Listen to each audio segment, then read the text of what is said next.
चाहे प्राण चले जाएं, चाहे जितना कष्ट दिया जाए, हम अपनी निष्ठा से ना हटें। प्रकृति जनित कष्ट, विकार जनित कष्ट, मन जनित कष्ट, दैवी आपदा जनित कष्ट, बहुत प्रकार के कष्ट हैं। जो धर्म को कष्ट सहकर धारण करता है वही वास्तविक धर्मात्मा है। इसीलिए धर्मात्माओं की बहुत टोलियां नहीं होती हैं। कोई विरला जो प्राण समर्पित किए हुए हर कष्ट को सहता हुआ धर्म का पालन करता है, वही महापुरुष होता है। वही निष्ठावान जगत मंगल करने की सामर्थ्य रखता है। सच्ची मानिए, महापुरुषों ने अपार कष्ट सहा है। जब उनके पावन चरित्रों को पढ़ो तो अपनी भक्ति का जो भाव है वो बहुत ही लघु और सारहीन लगता है कि हमारे में कहाँ भजन है, वो कहाँ है वो निष्ठा हमारे अंदर। प्राणों को पुष्प की तरह न्यौछावर कर दिया अपने धर्म पालन के लिए, अपनी उपासना के लिए, अपनी निष्ठा के लिए प्राणों की आहुति दे दी और आह नहीं किया और जय ही मनाया। आपकी जय हो हे प्रभु, आपका ये जो विधान है ये मुझे परम मंगल सुखदायी है। मतलब दिमाग कहाँ नहीं करता। जब महापुरुषों के चरित्रों का अवगाहन करो तो रोने की सिवा और कोई रास्ता नहीं दिखाई देता। क्यों हो ऐसे महान कष्टों को गले लगाकर मुस्कुराते हुए प्राणों की आहुतियां दे दी केवल धर्म के लिए। इतिहास भरा हुआ है ऐसे महापुरुषों से। हम उपासना के मार्ग में चलते हैं, थोड़ा भी कष्ट नहीं सह सकते। प्राकृतिक दैवी आपदा इनकी बात नहीं कर रहा, केवल इंद्रियों की विलासता। रसेंद्री अच्छे अच्छे पदार्थ पाना चाहती, जनेन्द्री शरीर भोग करना चाहती, श्रवणेन्द्री मनोरंजन सुनना चाहती, एक एक इंद्री प्रकृति के सुखों को भोगना चाहती। जहां नाम मात्र केवल है, सुख नहीं है। लाख प्रवचन करे, लाख प्रवचन सुने, इंद्रियां और मन अपनी ही दशा में रहती। सोचो उन महापुरुषों को जिन्होंने, ये तो बहुत छोटी बात है सहना, भीषण यातनाएं दी गई उनके शरीर में कि आप अपने धर्म को छोड़ दीजिए। यातनाओं को हंसते हुए स्वीकार कर लिया। चित्त व्यथित हो जाता है कि प्रभु आपका विधान केवल महापुरुष ही सह सकते हैं, वही समझ सकते हैं, नहीं तो प्रश्नवाचक चिन्ह खड़ा हो जाएगा। आप कहां थे जब ऐसा हो रहा था? तो आप कहां थे? आपका व्रत है करो सदा तिनके रखवारी, महिमा सुनी है सीम की चाप सके को ताशु, बड़ रखवार रमापति। फिर ऐसा, पर वो प्रश्नवाचक चिन्ह शरणागति अधूरी कच्ची होने के कारण होती है। उन महापुरुषों का अपना अस्तित्व ही नहीं रह जाता है, केवल स्वयं भगवान ही बैठे होते हैं। तब ये स्थिति। उपासक सुख दुख को न देखे, इष्ट देव को देखे, अनुकूलता प्रतिकूलता को न देखे, अपने धर्म को देखे, अपनी उपासना को देखे, तभी वो आगे बढ़ सकता है। सच्ची कहते हैं, हृदय रो पड़ता है इन महापुरुषों की निष्ठाएं देख करके कि वाह कैसी धर्म निष्ठा है। देह प्राण ते प्रिय कछु नहीं, किसी का भी हो, देह और प्राण बहुत प्रिय है। लेकिन इन महापुरुषों ने, गुरुजनों ने देह प्राण की किंचन मात्र परवाह नहीं की। धर्म के लिए हम छोटी सी वस्तु भोजन, छोटे से इंद्रियों के भोगों के लिए अपने धर्म का त्याग कर देते हैं। और महापुरुषों ने अपने प्राणों का त्याग कर दिया, लेकिन धर्म नहीं त्यागा। ये जब तक निष्ठा नहीं आती तब तक हम अपने आराध्य देव के प्रताप, महिमा और उनके प्यार को नहीं समझ सकते। अनुकूलता को, सुख को, सम्मान को तो कोई भी कृपा मान के स्वीकार ही करेगा, लेकिन प्रतिकूलता को, अपमान को, दंड को, तिरस्कार को जो कृपा मान करके सहता है, उसे महाभागवत कहते हैं, उसे महापुरुष कहते हैं, उसे भक्त कहते हैं। क्योंकि ऐसे महापुरुषों के हृदय में स्वयं सच्चिदानंद भगवान विराजमान रहते हैं। ये संसार बड़ी आग की ज्वाला है। आपको इसलिए नहीं दिखाई दे रहा, आपका चश्मा ठीक नहीं है, नेत्र ठीक नहीं है। नाम जप कीजिए, निरंतर नाम जप कीजिए, फिर देखिए कैसा लगता है आपको ये संसार। एक अजीब स्थिति आती है, एक अलौकिक स्थिति आ जाती है, कुछ अच्छा नहीं लगता। मिलना, बात करना, कोई भोग भोगना, कोई ऐश्वर्य, कोई पदवी, कुछ नहीं। एक ऐसी आग जलती है सच्चिदानंद की, ये सब झूठा आकर्षण क्षण में नष्ट हो जाता है। अभी हमारी मलिन दृष्टि है तो हमको संसार प्यारा लगता है, असत प्यारा लगता है। संसार में दस दिशों, दसों दिशाओं में इस संसार में कहीं सुख नहीं है। दुखालयम अशाश्वतम। भगवान कह रहे हैं, महापुरुष कह रहे हैं, हमें सुख दिखाई दे रहा है, हमारी बुद्धि पतित हो चुकी है, मलिन हो चुकी है। ये दावानल संसार, जंगल में जो आग लगती है उसे दावानल कहते हैं, ये भड़क रही है, मैं भी उसकी लपेटों में आ रहा हूं। श्रीपाद कह रहे हैं, क्या कर सकता हूं, असमर्थ हूं। ये हृदय की बात है।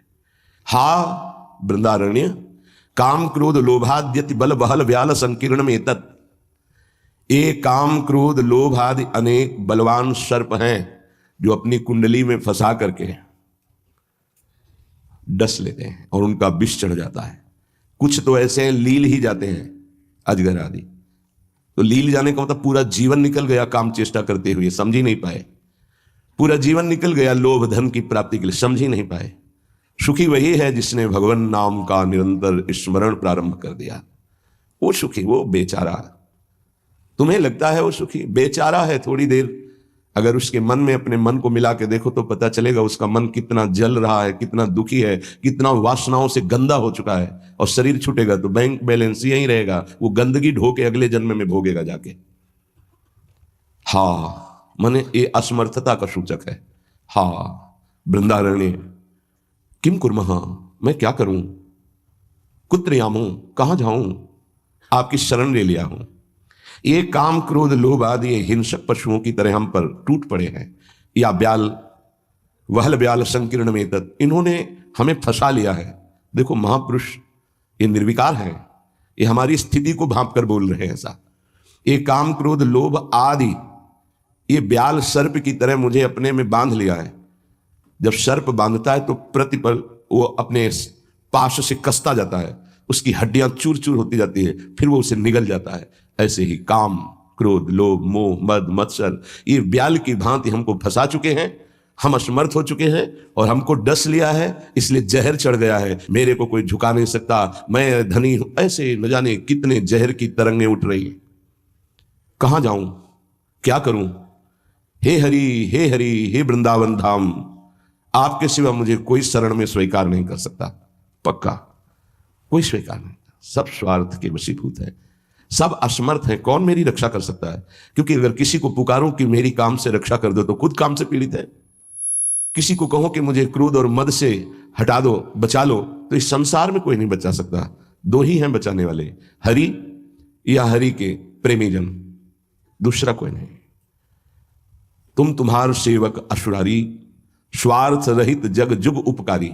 जुग माने दो। स्वार्थ रहित अगर कोई उपकार कर सकता है, मुझे बचा सकता है, तो भगवत प्रेमी महात्मा या स्वयं श्री भगवान। इसलिए हा हरि यामो हरि हरि शरणम स्वस्य पश्यामि नान्यत्। मैं देख रहा हूं कि मुझे कोई स्वीकार नहीं कर सकता।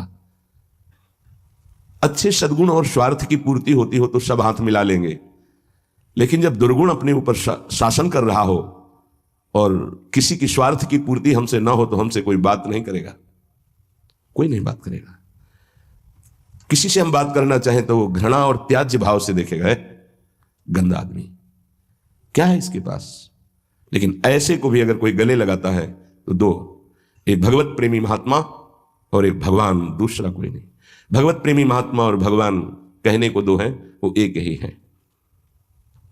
या तो हित तो कीजे कमल नयन सो, जा हित आगे सब हित लागे फीको, कह हित कीजे साधु संगति दो, जो कलमश जाए सब जी को। दो की ही बात स्वामी हरिदास जी महाराज ने भी की है। या तो कमल नयन बांके बिहारी से अपनापन कर लो, हित कर लो, प्रीति कर लो, वो स्वीकार कर लेंगे, आप कैसे भी हो वो गले लगा लेंगे। और या साधु संगति सो, वो भगवान और भगवान के जनों में अभेद है, तस्मित् तज्जने भेदा भावात्, वो वही हो जाता है उनके चिंतन के प्रभाव से। तो जैसा स्वामी का स्वभाव वैसा सेवक का स्वभाव, जैसा स्वामी का प्रभाव वैसा सेवक का प्रभाव हो जाता है। हरि और हरि प्रेमी संत जन, ये दो ही हैं जो शरण में स्वीकार करके महापापी को भी परम पद में आरूढ़ कर देते हैं। इसलिए हे वृंदावन धाम, आपसे प्रार्थना करता हूं, आप मुझे स्वीकार कर लीजिए और भगवत प्रेमी महात्माओं का संग दीजिए। धन्य है वो प्रशंसनीय है जिन्होंने आपकी कृपा प्राप्त कर ली है। वृंदावन की कृपा रसिक संग सुखकारी, पक्का समझना। श्रीधाम वृंदावन श्री लाडली जी की कृपा से आना होता है और धाम की कृपा से भगवत प्रेमी महात्मा का संग मिलता है। ये धाम के शरणागत जितने प्रेमी जन हैं, धाम कृपा न करे तो पास से निकल जाएंगे, आप जान भी नहीं पाओगे। जब धाम कृपा करता है तो प्रकाशित कर देता है, जिसका कल्याण करवाना होता है उसके सामने उसका वैभव, उसका प्रभाव, जिससे उसकी श्रद्धा और विश्वास दृढ़ होकर उनके चरणों में समर्पित हो जाए। जब किसी महापुरुष का आश्रय दृढ़ हो जाता है तो फिर एक काम, क्रोध, लोभ, मोह, मद मत्सर थर्राने लगते हैं।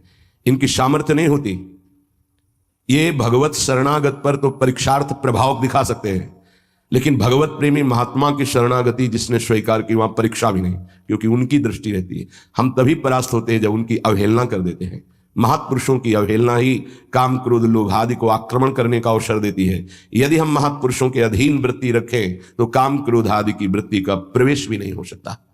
बड़ी सामर्थ्य है भगवत प्रेमी महात्माओं के सानिध्य में, सच्ची बात मानना। क्योंकि अनंत महिमा युक्त प्रभु का नाम, प्रभु की चरणारविंद का आश्रय दृढ़ होता ही उन्हीं से है। भजन न होई संग बिनु भजन बिना नहीं प्रेम।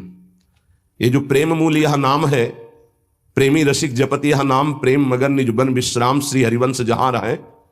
ये प्रेम का मूल नाम मिलता ही प्रेमी महाभागवतों से है, और उसका प्रभाव प्रेमी बना ही देता है, निर्विकार बना ही देता है।